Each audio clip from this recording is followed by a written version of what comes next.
আল্লাহ বলে আফালা ইয়ানজুরুনা ইলাল ইবিলি কাইফা খুলিকাত, ওরা কি উটের দিকে তাকায় না? উটের কথা আল্লাহ কেন বললেন? উট হচ্ছে এমন আজীব একটা প্রাণী যেটা প্রাণী বিজ্ঞানীদেরকে হয়রান করে দিয়ে উটের যে ফিচার আল্লাহ তাআলা দিয়েছেন। মক্কার লোকেরা উটের গোশত খাইতো, উটের দুধ খাইতো, উটের চামড়া দিয়ে দামি লেদার তারা বানাতো, উটের উপর মাল নিয়ে বোঝাই করে এক প্রান্ত থেকে আরেক প্রান্তে পাড়ি দিত। এবং উট হচ্ছে এমন প্রাণী যেটা একসাথে 1 মাস না খেয়ে বেঁচে থাকতো। এট এ টাইমে একটা উট, প্রাপ্তবয়স্ক একটা উট একসাথে 200 লিটার পানি খেয়ে ফেলতে পারে। এবং ওটের পেটের ভিতরে একটা স্পেশাল ওয়াটার চেম্বার আছে, ওই চেম্বারে রেখে দেয়, খেয়ে ওইটারে পাঠায় দেয় না ওদের কিডনিতে। 200 লিটার পানি একবারে খেয়ে স্পেশাল চেম্বারে রেখে দেয়, যখন লাগবে ওইখান থেকে নিয়ে নিয়ে বেঁচে থাকে। 1 মাস না খেয়ে বেঁচে থাকে কি করে? ওটের পিঠে দেখবেন একটা কুজ আছে, এই পুরো কুজটা হচ্ছে চর্বির আধার। ওটের যখন খাবার থাকে না মরুভূমিতে, মাসের পর মাস যখন চলে, ওই চর্বি থেকে এনার্জি নিয়ে সে মরুভূমিতে চলে। আমাদের চোখের মধ্যে যেমনি একটা পাপড়ি, এরকম এক পাপড়ি দিয়ে উটকে আল্লাহ বানায় নাই, ডবল লেয়ারের পাপড়ি দিয়েছে। কারণ মরুভূমির মধ্যে চলতে পথে লু হাওয়া থাকবে, মরুভূমির সাইমুম,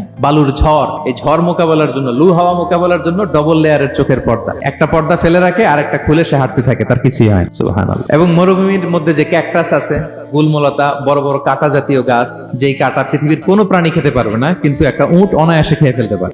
উটের জিহ্বাকে এবং পাকস্থলীকে আল্লাহ এমন স্পেশালি মেড করেছেন, যত কাঁটা দিবেন খেয়ে সাবার, ওর কিছুই হয় না। আরে উটকে নিয়ে গবেষণা করলেই তো উটের মালিককে খুঁজে পায় তারা।